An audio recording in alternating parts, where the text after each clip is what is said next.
Hello everyone, welcome back to Afro Coders Hub. Today we're diving into the topic that is essential for every software developers, which is software architecture. Whether you are a newbie or a seasoned developer, understanding software architecture is crucial for building robust, scalable, and maintainable applications. So let's get started. Let's start off by defining what software architecture is. Software architecture is the high-level structure of a software system, the discipline of creating such structures and the documentation of these structures. It involves a set of decisions that determine how your software system is organized and how its components interact. Think of it as a blueprint for your software. Similar to how an architect designs a building, good architecture lays the foundation for successful projects, ensures it can grow, adapt over time. Why is software architecture so important? Well, let's break it down. So, a software architecture is important because of its scalability, maintainability, reusability, reliability, and security. So let's break down the following words in terms of software architecture. So, scalability. A well-designed architecture ensures that your system can handle growth in user, data, and transaction without performance issues. Maintainability. It makes your code base easier to understand, modify, and extend. This is crucial for long-term projects. The next one is reusability.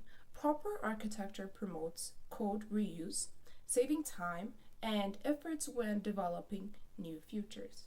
Reliability. A solid architecture improves the stability and reliability of your system, reducing bugs and downtime. Security. It provides a framework for implementing secure measures, protecting your application from threats. Okay, now we have the key architecture styles. Let's talk about some key architectural styles. Each style has its own strength and weakness, and the choice depends on your project's specific needs. So the first architecture style we have is a monolithic architecture.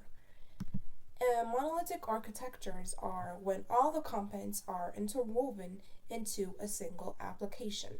The pros for this architecture is its simplicity and easy to deploy. The cons are its difficulty to scale, maintain, and update. Next up, we have the microservice architecture. The application is divided into small, independent services. The pros for this architecture is its scalability, flexibility, and ease of deployment. The cons are complexity in managing inter-services communications and data consistency. So now we have the service-oriented architecture. It's similar to microservice architecture, but often involves larger services.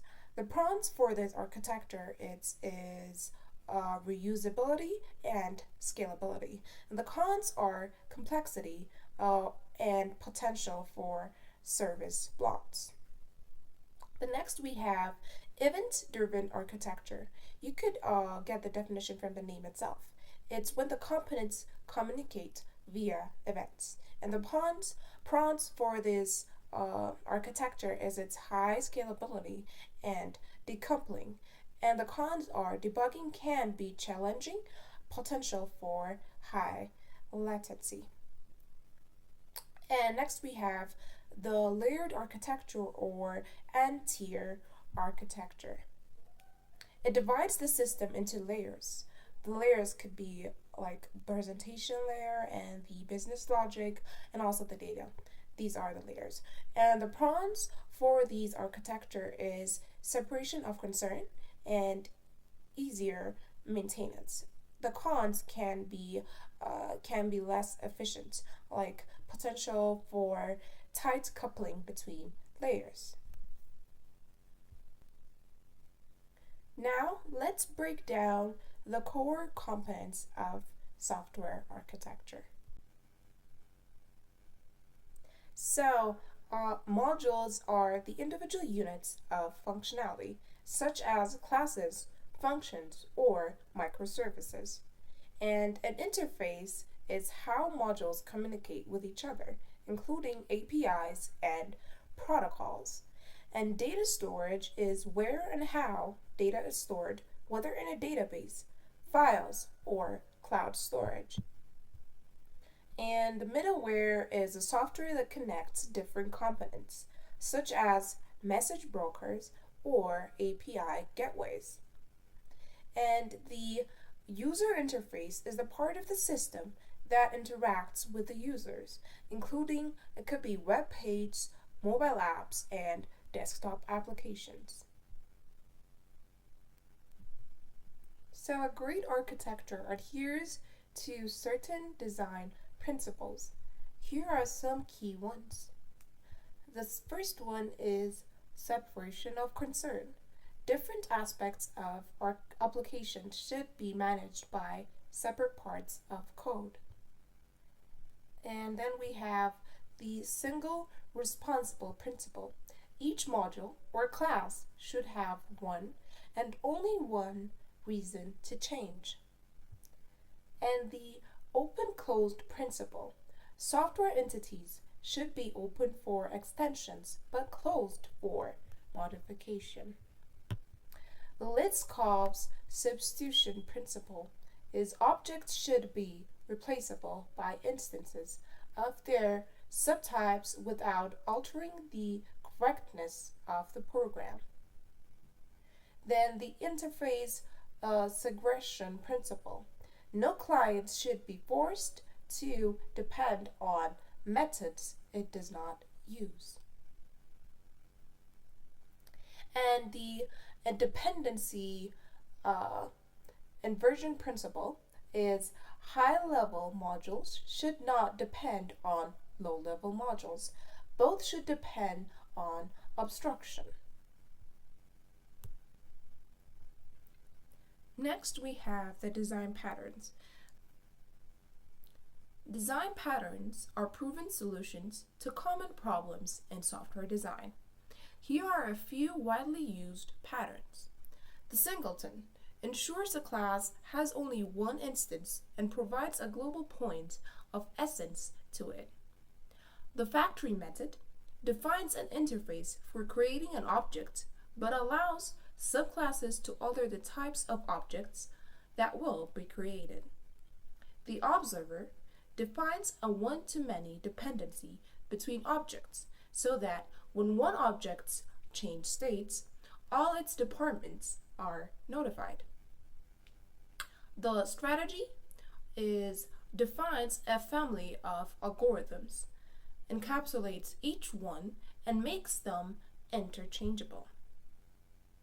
The decorators allows behaviors to be added to individual objects dynamically without altering the behavior of other objects from the same class.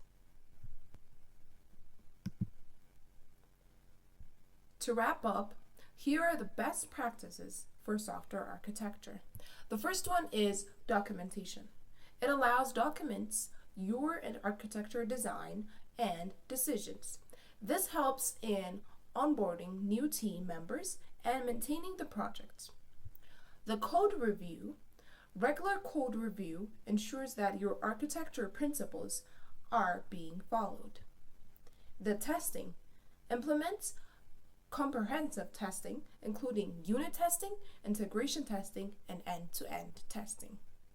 The continuous integration or continuous deployment automates your build, test, and deployment process to ensure consistency and reliability.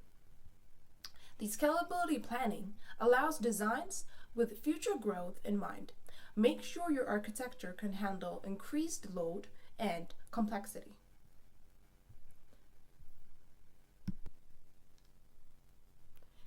And that's a wrap.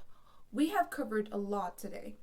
The importance of software architecture, the key architectural styles and core components, the design principles, and best practices. Remember, good architecture is the backbone of any successful software project.